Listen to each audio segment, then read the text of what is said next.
Nah, Tuhan berkati. Kontak kalian banyak bilang. Oke, saya lanjutkan. Nah, ini nggak bisa diteliti, didiagnosa secara kejiwaan. Tapi buktinya, rata-rata kalau pacaran minta seks, cowoknya akan meninggalkan cewek. Nah, kurang ajarnya cowok itu di sini. Nggak sampai seminggu sudah punya pacar baru lagi. Maka yang lama dengan sakit hati, dia ingin berteriak pada cewek baru itu, jangan kamu dibajuli lagi. Maksudnya begitu, tapi nggak sampai hati, nggak kenal kok. Dikira ngapain kamu cemburuan ya? Nah, ada ingin menjerit. Maka itu, saudara, jangan ada seks sebelum resmi jadi suami istri. Alkitab itu satu-satunya buku yang membedakan antara kasih dengan cinta.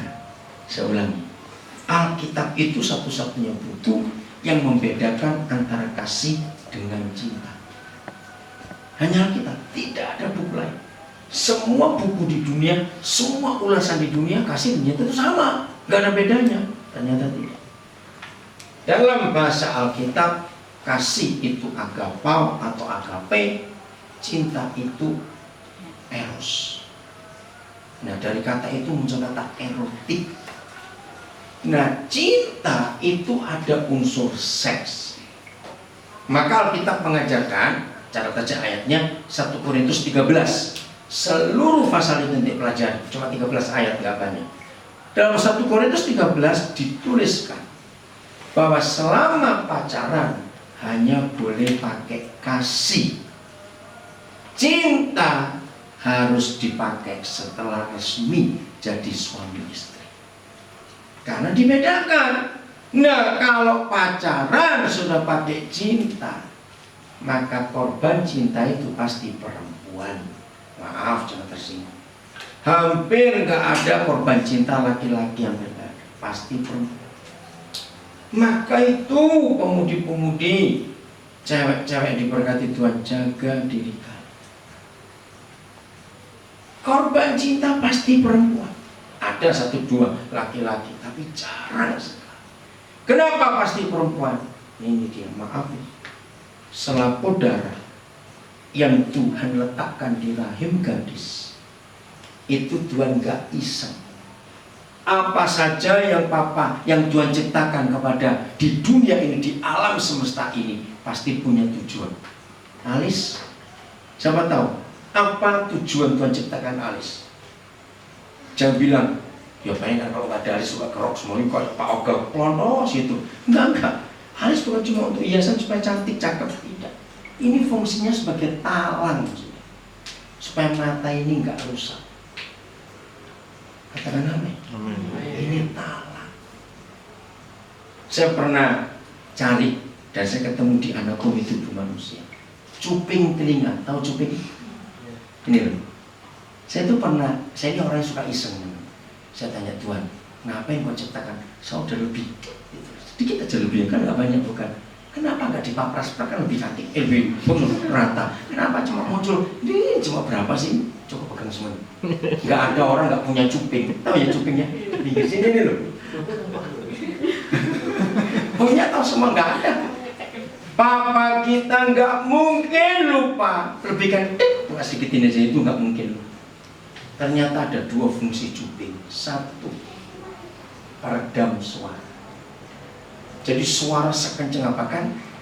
Telinga kita ada batas desibelnya, bukan? Sekian desibel bisa terima, lebih dari itu gak apa. Nah, kalau ada suara sekencang apa, ketika mau masuk ke lubang telinga, dia harus minta visa ke cuping ini. Permisi, gitu. Permisi. Nah, waktu dia suara itu ngantam ke cuping ini, itu suara bisa diredam sekian desibel. Hebat sekali cuping. Fungsi kedua, ya kalau nggak percaya silakan coba, tapi jangan coba potong dia.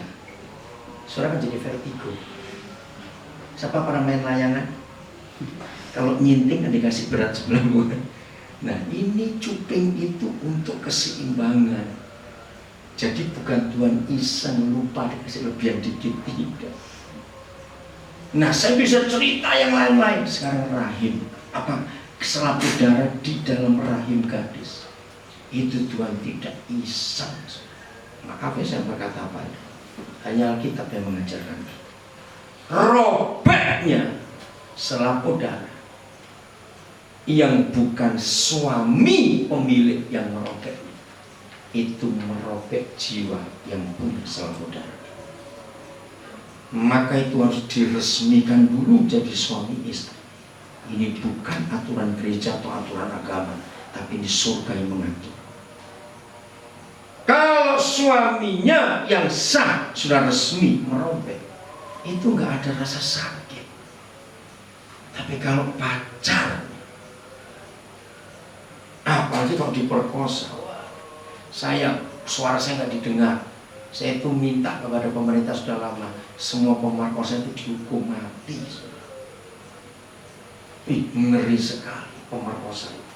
Kasihan yang diperkosa. Apalagi kalau anak-anak,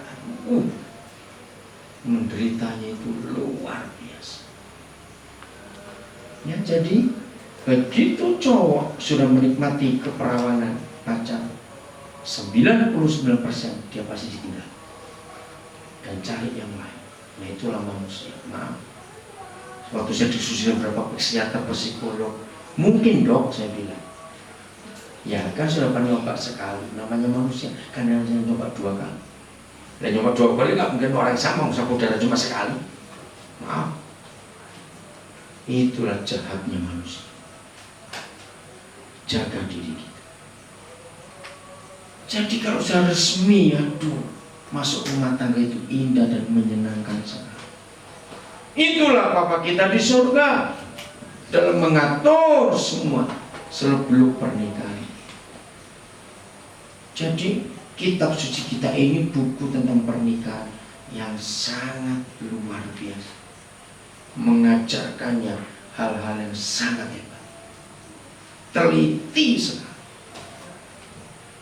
sampai semuanya itu diatur oleh buku yang satu ini, sehingga kita itu nggak salah. Nah, kalau kita sudah tahu hukum ini, maka selama berpacaran, ya jangan coba berkata, wih itu pendeta kuno sekali ngomong itu. Enggak, ini bukan masalah kuno. Atau jangan berkata, Pak Pendeta saya bukan anak kecil, jangan diajari seperti itu. Ini bukan masalah anak kecil, ini masalah fakta, supaya tidak muncul cinta nggak harus memiliki. Akan saya melarang kalau orang sedang berpacaran gandengan tangan saya larang. Mengapa? Orang yang sedang jatuh cinta itu jari-jari tangannya ada stroke 240 volt. Loh benar. Gini dah cara membandingkannya, gandeng mayat, apa rasanya? Ngerti pertanyaannya mana ya? Tiba-tiba kamu pernah tuh. Ya, kamu bilang dingin tadi dia bilang. Saudara ngerti nggak? Kalau kita gandeng mayat, masa sih terangsang? Tapi kalau orang jatuh cinta gandengan itu pasti terangsang. Nah itu tadi loh kurang ajarnya manusia ini. Kalau sudah tahu rasa gandeng tangan, ini pasti nggak puas. Mulai pegang rambutnya, mulai pundaknya, coba macam-macam. Maka itu kalau pacaran tangan nggak bisa diam, beli borgol, taruh bawang merah. Supaya nggak salah tangan itu. Maka itu nggak bisa. Karena manusia itu nggak akan puas, ngaku ya atau tidak. Akan nyoba lagi. Apalagi tanya boleh ciuman nggak? Jelas nggak boleh. Dalam bahasa psikologis, ciuman itu gerbang seks yang terbesar. Ya, contohnya lagi cium mayat, apa bedanya? Ngerti nggak? Ingat konyol-konyolan aja. Beda bukan? Nah jadi kalau sudah jatuh cinta, ciuman itu pasti terangsang. Dan ini masalahnya. Maka itu bukan masalah kuno atau tidak, tapi untuk menjaga sebelum diresmikan, jangan menikmati. Yang boleh menikmati seks hanya secara resmi jadi suami istri. Ingat hukum tadi, Kejadian 1:28. Tidak boleh. Nah, untuk menghindari maka itu kalau sedang jatuh cinta, usahakan jangan berdua di tempat yang tertutup atau tempat yang sepi. Jangan. Karena setan itu ada di mana-mana. Bukan berarti kuno, tidak. Untuk menjaga, untuk menghormati. Nah, saya pernah buat penelitian. Mengapa 70% retaknya rumah tangga itu di kehamilan anak pertama, kandungan anak pertama. Waktu saya buat riset itu, saya belum menikah. Saya nggak percaya. Tapi hasilnya seperti itu. Logikanya, orang yang baru mau jadi ayah ibu seneng nggak? Tapi kenapa ribut? Nah, itu saya bingung. 70% retaknya rumah tangga ketika kandungan anak pertama. Maaf, kalau saya punya kakak, punya saudara, punya teman yang baru menikah dan istri mengandung, ribut kenapa? Nah, ternyata penyebabnya karena sex before marriage, hubungan seks sebelum resmi jadi suami istri. Ya maaf ya, tidak ada aturan khusus. Dokter-dokter ahli kandungan pun tidak bisa memberi patokan karena tergantung fisik. Jadi begini, di usia kandungan keberapa bulan istri nggak bisa melayani suaminya dalam seks, itu nggak ada patokan. Tergantung kondisi kandungan besar kecil dan kondisi fisik si istri. Ada, maaf, yang sampai 7 bulan 8 bulan masih bisa. Tapi ada yang baru 5 bulan saya nggak bisa karena kondisinya.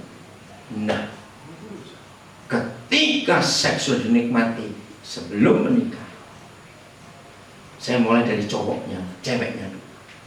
Ceweknya ini masih ingat bagaimana cowoknya ini nggak tahan seks, merayu terus. Maaf ya, saya ngomong apa ini kasus-kasus yang sudah pernah terjadi. Pokoknya nggak tahan, minta dilayani.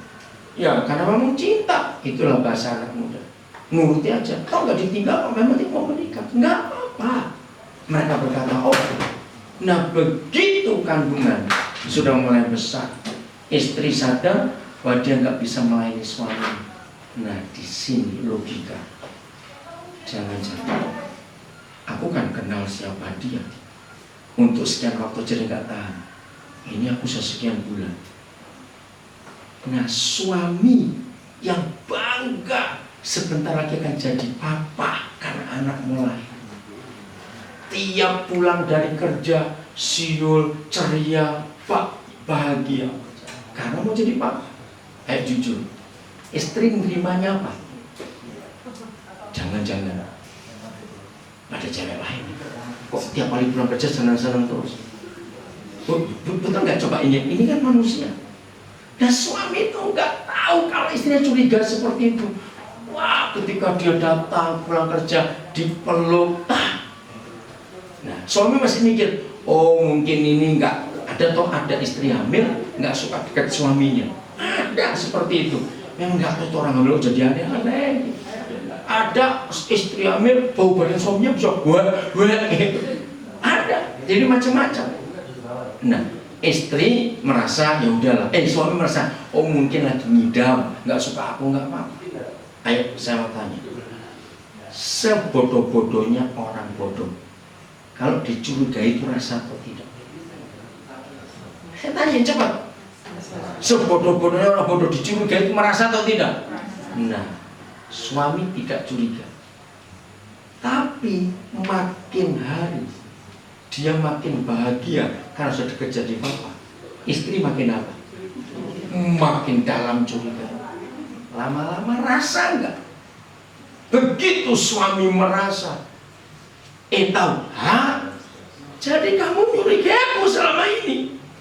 Nah, dengar ya, makhluk yang paling sombong di dunia, sedunia itu namanya laki-laki cadar. Serius, laki-laki itu makhluk paling sombong sedunia. Maka itu kalau menikah, Buktinya perempuan tuh kalau ngaku dosa, ya itu sudah. Kalau laki-laki cari asal muter, itu laki-laki. Nah, laki-laki tidak salah dituduh main serong selingkuh, emosinya kami. Jadi selama ini kamu nyurigai aku, padahal aku nggak pikir saja gitu. Tidak, aku ini bangga dan bahagia menjadi papa. Ya sudah, ini jahatnya laki-laki. Karena kamu nuduh aku dan aku tidak buat, aku akan buat sekalian saja. Hancur. Maka itu saudara jaga. Harus resmi dulu jadi suami istri, baru ada seks. Itulah rumah tangga yang diatur oleh Alkitab, oleh kitab suci kita. Sangat teliti. Harus dulu. Aturannya ada semua. Supaya bahagia pernikahan itu. Jadi sekarang tahu jawabannya. Kalau selama pacaran, ada PDKT, nggak boleh ada sentuhan fisik, karena orang sedang asmara. Itu semuanya juga salah dalam hidup. Jadi harus dijaga baik-baik. Suatu kali saya diskusi ini dengan anak-anak muda. Dia berkata, Om, gimana kalau nyebrang jalan? Masa pacar saya nggak boleh digandeng? Tapi kan ada zebra cross atau jembatan penyeberangan. Oh, di tempat saya nggak ada dua itu. Sejauh ini anak kurang ajar juga. Oke, saya bilang gini, kalau pacarmu nenek, gandeng lagi. Ngerti ya maksudnya? Kan nenek jalannya kan begini. Dia dituntut, enggak nyebrang tabrak mobil. Ngerti maksud itu saudara? Jadi tidak ada alasan apapun juga kalau baru berpacaran. Jangan ada cinta. Jaga cinta itu nanti setelah resmi menikah baru ada. Maka kalau kita hidup seperti itu, masuk rumah tangga akan bahagia sekali. Karena suami istri saling menghormati. Nah, begitu pula sebaliknya. Maaf, jangan tersinggung saya berkata ini. Zaman ini memang luar biasa. Ada cewek-cewek, maaf, yang nggak tahan seks, sehingga selama pacaran dia menyerahkan tubuhnya kepada cowoknya. Maaf, ada, tapi nggak banyak. Sama, begitu menikah dan hamil. Nanti kalau istri baru pergi sebentar dengan temannya, atau dengan sopirnya, atau dengan apa, ini suami itu pemikirannya jelek-jelek. Jangan-jangan, apalagi kalau suami sadar karena dia sibuk, karena dia capek, karena dia apa misalnya, sehingga nggak bisa melayani istrinya dengan seks. Maaf, suami bisa mikir macam-macam. Jadi seks sebelum menikah itu sangat berbahaya, harus dijaga untuk itu tidak terjadi. Maka itu bagi yang belum menikah, jaga diri sudah. Maaf, seandainya ada yang sudah terlanjur, minta ampun kepada Tuhan. Dan hari ini berjanjilah nggak akan lanjut. Stop sampai di sini. Tunggu sampai hari peresmian kalian semua. Itu hukum Tuhan yang ada. Bagian terakhir daripada sesi ini, mari kita lihat selanjutnya, masih dalam hubungan anak-anak muda, supaya hidup semuanya itu jadi benar dan sungguh-sungguh diberkati oleh Tuhan. Kejadian, nah kitab Kejadian pasal yang kedua. Di sini kita melihat kapankah seorang itu boleh menikah? Bukan karena umurnya. Oke, saya akan baca mulai ayat yang ke-15. Yahweh Tuhan mengambil manusia itu dan menempatkannya di dalam taman Eden untuk mengusahakan dan memelihara taman itu. Nah, apa artinya taman? Saya tanya. Setiap kali kita mendengar kata taman, muncul apa di benak kita? Indah. Apa lagi? Apa? Bunga. Ayo yang lain cepat. Kalau saudara mendengar kata taman, muncul apa di benak kita? Indah, bunga, hijau, apa lagi? pohon murah. Bukan itu yang saya tunggu. Ayo mendengar kata taman, cepat, damai, terus sejuk, apalagi tenang, betul. Pokoknya yang indah-indah. Saudara lihat papa kita. Jadi dari awal dia sudah menentukan pernikahan itu harus hidup dalam sebuah taman. Apa lawan katanya taman? Semak belukar atau gurun. Nah, kita memilih apa? Maka 15 mengatakan, jadi sebelum mereka dinikahkan, maka papa buat taman dulu. Nah, di sini Taman Eden. Indonesianya mau diplesetkan, kalau enggak jadi Taman Eden, Taman Edan. Betul enggak? Jadi rusak rumah tangga itu. Oke? Ayat 16. Dan untuk mengusahakan dan memelihara taman itu, Adam diberi tugas. Lalu Yahweh Tuhan memberi perintah kepada manusia, semua pohon dalam taman ini boleh kau makan buahnya dengan bebas, apa saja ya, dan beri makan, beri nama semua binatang macam-macam. Ya, saya nggak usah baca lagi. Ayat 19. Lalu Yahweh Tuhan membentuk dari tanah segala binatang hutan dan segala burung di udara. Dibawanya lah semuanya kepada manusia itu untuk melihat bagaimana ia menamainya. Dan seperti nama yang diberikan manusia itu kepada tiap-tiap makhluk yang hidup, demikianlah nanti nama makhluk itu. Manusia itu memberi nama kepada segala ternak, kepada burung-burung di udara, dan kepada segala binatang hutan. Tetapi baginya sendiri ia tidak menjumpai penolong yang sepadan dengan dia. Jadi bukan umur berapa orang itu boleh menikah, Alkitab tidak menuliskan. Tapi menurut firman ini, jawabannya kapan seorang boleh menikah? Kalau dia sudah bisa bertanggung jawab. Ya toh? Begitu Adam sudah menyelesaikan tugasnya, memelihara taman itu, memberi nama semua binatang, tapi dia sendiri tidak menjumpai penolong yang sepadan dengan dia. Ayat 21, lalu Yahweh Tuhan ngapain?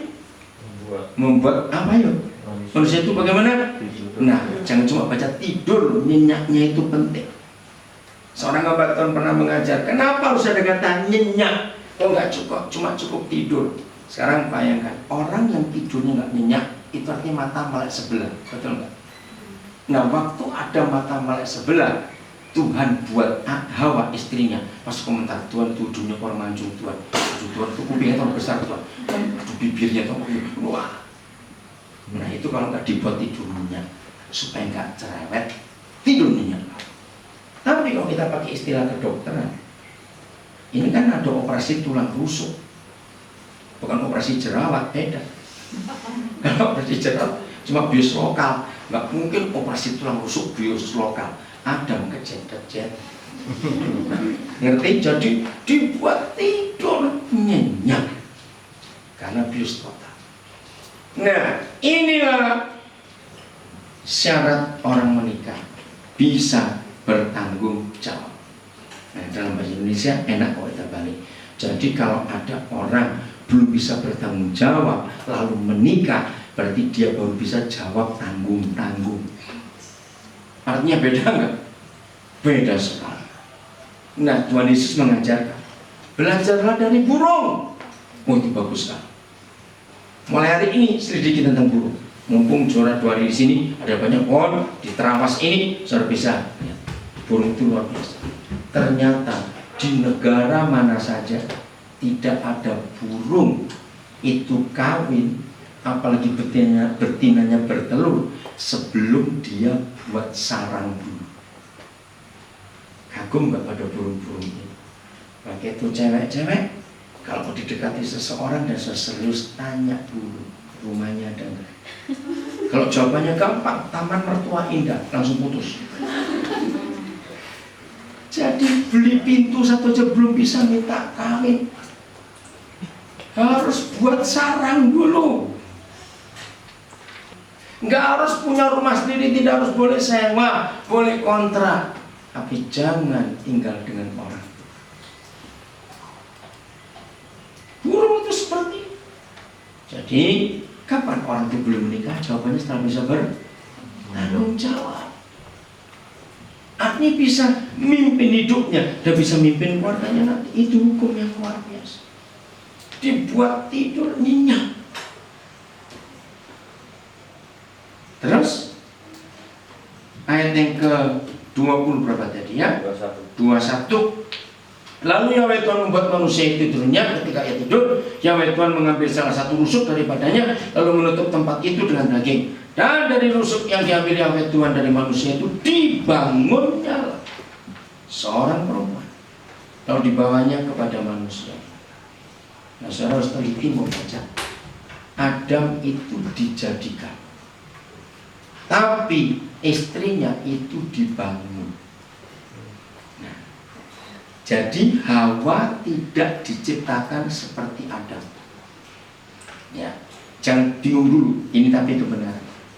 Berarti Adam itu bukan laki-laki, sebab di dalam dirinya ada perempuan. Nah, itu yang namanya jodoh, yang bisa pas. Jadi yang jodoh dari Tuhan, sebetulnya dua orang itu sudah jadi satu di surga sebelum dua orang itu tiba di bumi. Ini hebatnya jodoh. Jadi yang namanya jodoh itu diambil dari tubuh orang ini terus dipisahkan dua. Hawa nggak dibuat baru. Hawa nggak dibuat dari tanah liat seperti Adam, tidak. Jadi waktu Tuhan buat Adam, di dalamnya sudah ada istrinya. Dan begitu tiba saatnya menikah, istrinya dikeluarkan dari tubuh. Jadi nggak masalah, dari dulu sudah di situ. Hebatnya hukum Tuhan itu. Maka itu jangan pernah melawan Tuhan. Kalau sudah diberikan jodoh ya sudah terima. Jangan milih gigitnya maju semua, Tuhan nggak suka. Kau sebelum begitu, terima apa yang ada, karena Tuhan tahu bahwa itu yang pas dengan kita. Udah, yang penting kalimat berikut. Nah, ini untuk cewek, lihat ya. Dan dari rusuk yang diambil Yahweh Tuhan dari manusia itu dibangunnyalah seorang perempuan. Yang penting, ini kalimat terakhir. Lalu diapakan? Yang bawa siapa? Yang bawa siapa? Nah, maaf ya cewek-cewek, ayat ini siapa? Saudara jangan masukkan namamu ke iklan jodoh, awas. Lu seriusin. Karena Tuhan yang akan nuntun saudara, saudarinya ke calon suami. Tuhan yang akan nuntun.